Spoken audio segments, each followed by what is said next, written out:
Бәріне сәлем, сіздермен бірге саяхаттаймыз арнасы, және бүгінгі видеода мен «Вторжение» атты киноны қысқаша айтатын боламын. Ал видеомыз басталмай жатып арнамызға тіркеліп лайк баса кетіңіздер. Кино ғарыш кемесінің апатымен басталады. Оқиғаның айналасындағылар бұл оқиғаны көріп, нағыз шуды шығарады. Ал қоқыс сынықтарының айналасын қоршауға алады.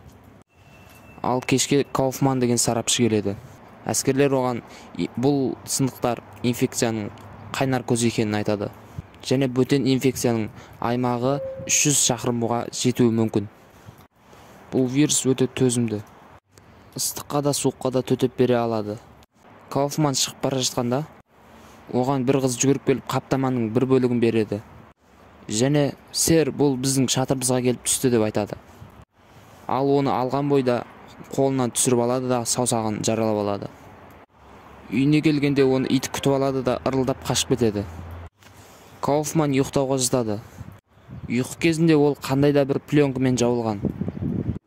Біз сосын басты кейіпкерді көреміз. Кэрол психолог болып жұмыс жасайды. Жұмысында оған бірінші күйеуі звондайды. Бұл Кауфман. Ол ұйықтап тұрған соң нормальный болып қалған сияқты. Ол Оливерді көргісі келетінін айтады. Бірақ Кэрол жоқ деп жауап береді. Ол Оливерді мектебіне шығарып салады да өзі Беннің машинасына отырады. Бұл танысы, және ол ғалым, ол жаңалықтарды айтады. Және олардың бірдеңе жасып жатқанына толық сенімді екен. Ал жұмысында оны ескі клиенті күтіп отыр. Ол бір түрлі болып кеткен күйеуі туралы айтады. Оның айтуынша күйеуі өзінің күйеуіне мүлдем ұқсамайды. Яғни өзі танымайтындай өзгеріп кеткен. Ол оған бірдеңе ішкізуге мәжбүрлейді және итін өлтірген екен. Кэрол оған дәрі жазып беріп, бұл жағдай қайталанса, маған хабарласыңыз деп айтады. Кешке Кэрол баласы мен құрбысын алып Хэллоуинге кәмпит алуға шығады. Сосын құрбысының бір баласына ит шабуылдайды. Бірақ баланың көзінде дым қорқыныш жоқ, ол итті өлтіріп қоя жаздайды. Кэрол баланың бір түрлі екенін байқайды. Бірақ анасы олай ойламайды. Оливер шыңғырып қолындағы затты алып тастауын сұрайды. Кэрол терінің бір түрлі бөлігін алып тастайды да Бенге апарып оған қарауын сұрайды. Олар оны зеріктейді де бұл басқа елден келген деп түсінеді.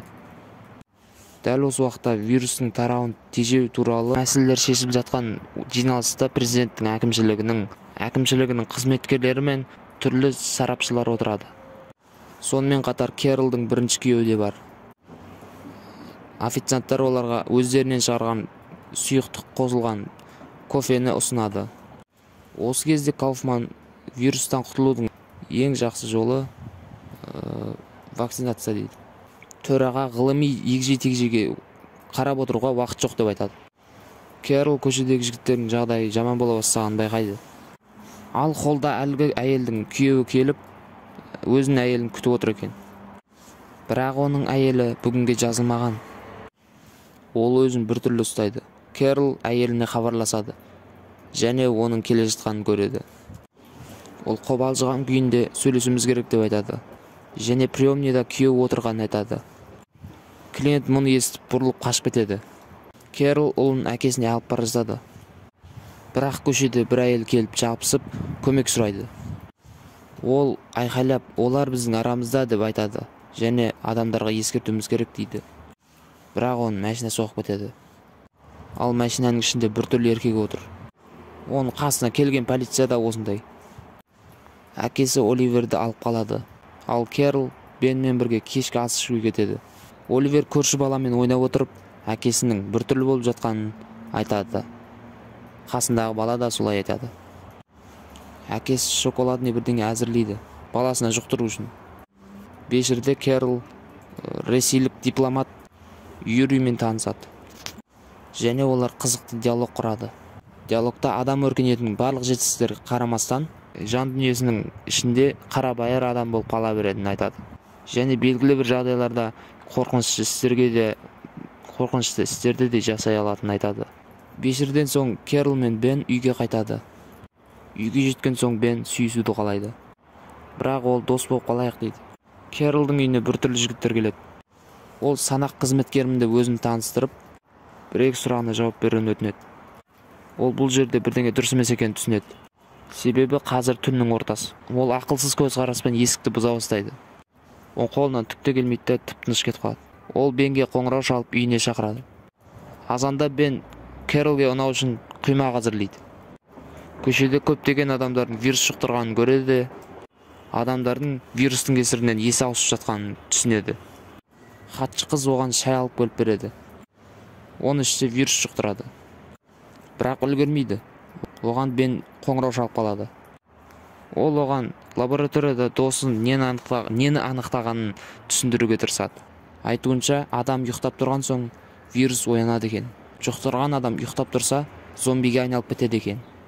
Форд Дитри лабораториясындағы әріптестер бұл олардың ДНК-сын адам денесіне біріктіретін өлшемдегі бірнеше жасушалардың ақылға қонымды тамаша бірлігі деп болжайды, және адам геномын бір түнде қайта бағдарламалайды.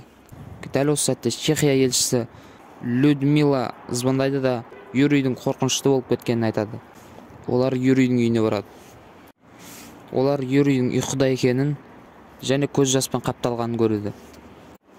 Олар үлгі ретінде камераға түсіруді шешеді. Кэрол камераның жарығымен оны суретке түсіреді. Ал Юрий оған атылады да кейін өліп қалады. Және олар оның зомби емес екенін анықтайды. Кэрол баласын уайымдап бірінші күйеуінің үйіне барады. Және күйеуінің солардың қатарынан екенін түсінеді. Күйеуі және оның достары оған оянған соң ешқандай өзгеріс болмайды деп айтады. Және оған вирус жұқтырады. Үйінде баласы жоқ екенін көріп, ол жерден кетіп қалады. Және оған ұйықтауға болмайтынын есінде сақтайды. Көшеде зомбилер қаптап кеткен. Баласы оған мені алып кет деп хабарлама жібереді. Метрода да біртүрлі адамдар отырады. Бірақ Кэрол олардан құтылып қашады. Кэрол олардың біреуін атып өлтіреді. Көшеде жұқтырмағандарды ұстап жатыр екен. Ал ол барынша эмоциясын көрсетпеуге тырысады.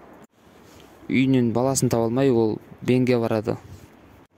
Олар ақылдаса келе Форд Дитри деген жерге баруды ұйғарады. Ол 200 километр жерде. Онда оларды босатуға уәде берген. Бірақ Кэрол баласынсыз кеткісі келмейді. Сосын Бен екеуі іздеуге кіріседі. Олар көшеде әлгі клиентті көреді. Оны полиция ұстап алған. Және ол ұйықтап тұрғаннан кейін оларға ештеңе болмаған айтуда. Олар іздеп жүрген Оливер Болтивердемін деп хабарлама жібереді. Бен әскери қоршауды бұзуға көмектеседі. Және өзі Вашингтонда қалады. Яғни сол өзі тұрған қалада. Ал Кэрол пойызбен Балтимореге кетеді. Кэрол пойызда вирусты жұқтырған баланы жолықтырады. Бала оған анасының өліп қалғанын және ұйықтап тұруға кеңес береді. Және ол келісіп баланы өтірік алдайды. Айналған адам ұқсап. Вокзалдан оларды бірінші күйеуі Такер күтіп алады. Және олар оның анасына барады. Кэрол сол үйден өзінің баласын тауып алады. Және құшақтасып тұрған кезде ішке әлгі жұқтырған бала кіріп келеді. Екеуін көріп, ешқандай өзгерісті байқамайды. Кэрол оны итеріп құлатып талдырады. Және олар кейін үйдің жертөлесіне жасырынады. Кейін бірақ оларды Такер тауып алады да Кэрол оны балтамен өлтіреді. Олар аптекаға барады да адреналин тауып алады. Және Кэрол баласына бұны қалай қолдану керек екенін үйретеді.